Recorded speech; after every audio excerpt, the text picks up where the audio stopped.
పతివ్రతల సభ. పూర్వం ఒకప్పుడు పతివ్రతలందరూ ఒక చోట చేరి పెద్ద సభ చేశారు. చేశారే కాని ఆ సభ శాంతమైందే కాదు.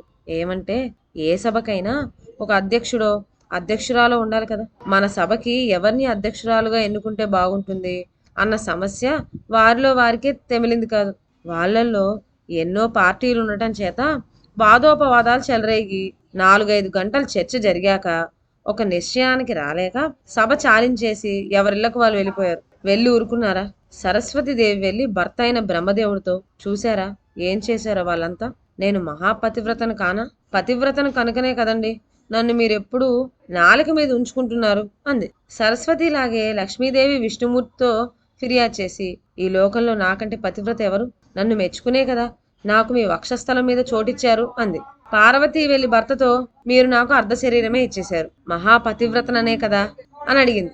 సీత, సావిత్రి, అరుంధతి, అనసూయ, సుమతి మొదలైన వారంతా కూడా తమ తమ భర్తలతో తమ గొప్పతనాన్ని చెప్పుకొని అగ్రసనాధిపత్యం తమకు రాలేదని చిన్నబుచ్చుకున్నారు.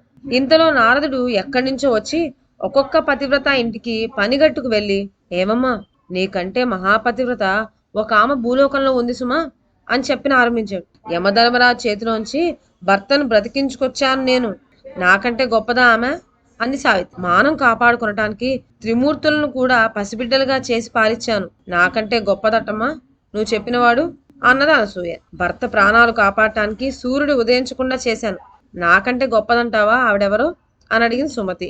ఇలాగే తక్కిన వాళ్ళు కూడా అడిగేసరికి నారదుడు గొప్పదేనమ్మా, మీ అందరికంటే గొప్పదే అని నిర్మోహమాటంగా చెప్పివేశాడు. ఆమె ఎవరో ఆవిడ గొప్పతనం ఏమిటో చూడాలనిపించింది వాళ్ళందరికీ. మీరంతా కట్టుకట్టుకొని వెళ్ళారంటే ఆమె హడలిపోతుంది, మీలో ఎవరో ఒకరు వెళ్ళి చూసిరండి అన్నాడు నారదుడు. నారదుని వద్ద ఆ పతివ్రత చిరునామా పుచ్చుకొని ముందుగా పార్వతీదేవి బయలుదేరి. నారదుడు చెప్పిన నెంబరు గల ఇల్లు ఒక పూరు గుడిసె, పైగా తలుపు బిగించి ఉంది. పార్వతీదేవి గుమ్మం వద్ద నిలబడి ఎవరమ్మా లోపల? నేను ఫలానా పార్వతీదేవిని, కాస్త తలుపు తీ అంది. లోపలున్నామ తలుపు తీయకుండానే అమ్మా మీరు వస్తారని కాస్త ముందుగా తెలిసి ఉంటే తలుపు తీయవచ్చా అని నా భర్త గారిని అడిగి ఉందును, ఆయన ఎక్కడికో వెళ్ళారు, ఈ రాత్రి ఆయన వచ్చాక అడిగి ఆయన అనుజ్ఞ అయితే రేపు తలుపు తీస్తాను, కాబట్టి మీరు రేపోసారి మళ్ళీ దయచేయండి అంది. పార్వతి ఆశ్చర్యపడి మాట్లాడకుండా కైలాసానికి తిరిగి వెళ్ళిపోయింది. గుడిసెలో ఉన్న ఆ మహాపతివ్రత పేరు గౌరి. అది ఆ గ్రామంలో పచ్చగడ్డి కోసి అమ్ముకునే గంగులు అనే పేదవాని భార్య. గంగులు పచ్చగడ్డి మోపు అమ్మేసి సాయంకాలం ఇంటికొచ్చాక గౌరీ భర్తతో పార్వతీదేవి వచ్చినట్లు చెప్పి తలుపు తీయమంటారా అంది. తప్పకుండా తీయి అన్నాడు గంగులు. ఆ మర్నాడు పార్వతీదేవి మళ్ళీ ఆ గుడిసె వద్దకు వచ్చింది. తల్లి ఎక్కడికో వెడుతోందని కనిపెట్టిన విఘ్నేశ్వరుడు నన్ను కూడా తీసుకువెళ్ళమ్మా అని ఆవిడ వెంటపడ్డాడు. గౌరీ పార్వతీదేవికి తలుపు తీయబోతుంటే విఘ్నేశ్వరుడి మాట వినిపించింది. ఎవరమ్మా నీ కూడా వచ్చింది అని అడిగింది. మా అబ్బాయేనమ్మా గణపతి అంది పార్వతి. కానీ గౌరీ తలుపు తీయలేదు. అమ్మా మీ ఒక్కరికి తలుపు తీయటానికే నా భర్త అనుజ్ఞ అయింది, నీ కుమారుడు కూడా వస్తాడన్న సంగతి నాకు తెలిసింది కాదు. ఈ రాత్రి మళ్ళీ మా ఆయన్ని అడిగి మీ అబ్బాయికి కూడా తలుపు తీయటానికి అనుజ్ఞ పుచ్చుకుంటాను, కనుక మీ ఇద్దరూ రేపు దయచేయండి అని పంపేసింది. దేవుడా అంటూ పార్వతి కైలాసానికి తిరిగిపోయి మర్నాడు మళ్ళీ వచ్చింది. ఈ మాట కుమారస్వామి నేను వస్తాను అన్నాడు. కానీ వాడొచ్చాడన్న కారణం వల్ల గౌరీ తనకు తలుపు తీయదేమో అని భయం వేసి పార్వతి తన రెండో కుమారుణ్ణి తీసుకురాకుండానే వచ్చింది. గౌరీ ఈ మాట పార్వతి రావటంతోనే తలుపు తీసి దయచేయండమ్మా అను గౌరవించింది. పార్వతి ఆ గుడిసె అంతా పరికించి గౌరీకున్న శుచి శుభ్రతలకు మెచ్చుకుంది. వాళ్ళకి అట్టే సామానే లేదు. ఒక ముక్కాలి పీట, పరిచి ఉన్న బొంత, ఒక నులక మంచం, తరవాని కుండ, మండుతున్న పొయ్యి, పక్కనే పెనం, అట్ల పిండి ఉన్నాయి. ఇంకా పైనుండి వేలాడుతున్న ఒక చేంతాడు, చిలక కొయ్యకు తగిలించున్న ఒక బెత్తం కూడా కంటబడ్డాయి. పార్వతీదేవి మాట కల్పించుకోవడానికి ఒక్కొక్క వస్తువై చూపి ఇదెందుకు ఇదెందుకు అంటూ అడిగింది గౌరమ్మను. అందుకామా నా భర్త అలసి వస్తే కూర్చోటానికి ఈ ముక్కాలి పీట, కాస్త నడుము వాల్చాలని బుద్ధి పుట్టిందంటే బొంత ఉన్న ఆ మంచం మీద పడుకుంటారు.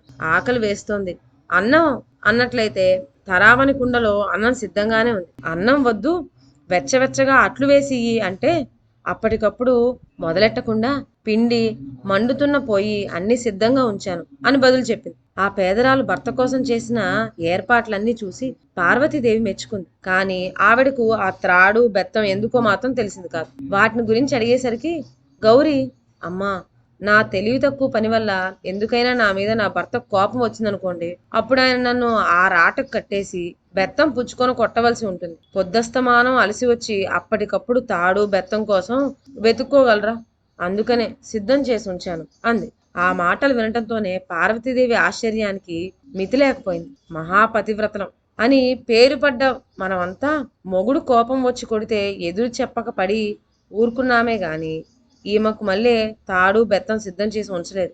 నారదుడు చెప్పిన మాట నిజమే. ఈ గౌరమ్మ మనందరికన్నా కూడా మహాపతివ్రత అని మెచ్చుకుంటూ వెళ్ళిపోయి ఈ కథ తక్కిన వాళ్ళందరికీ చెప్పి. ఇదండి వాటి కథ. మరొక మంచి కథతో నెక్స్ట్ వీడియోలో కలుద్దాం. అంతవరకు సెలవు. నా ఛానల్లోని కథలు మీకు నచ్చినట్లయితే నా ఛానల్ను లైక్ చేసి సబ్స్క్రైబ్ చేయండి. షేర్ చేయడం మర్చిపోవద్దు. కొత్త కథల నోటిఫికేషన్ కోసం బెల్ ఐకాన్ ప్రెస్ చేయండి. Thank you.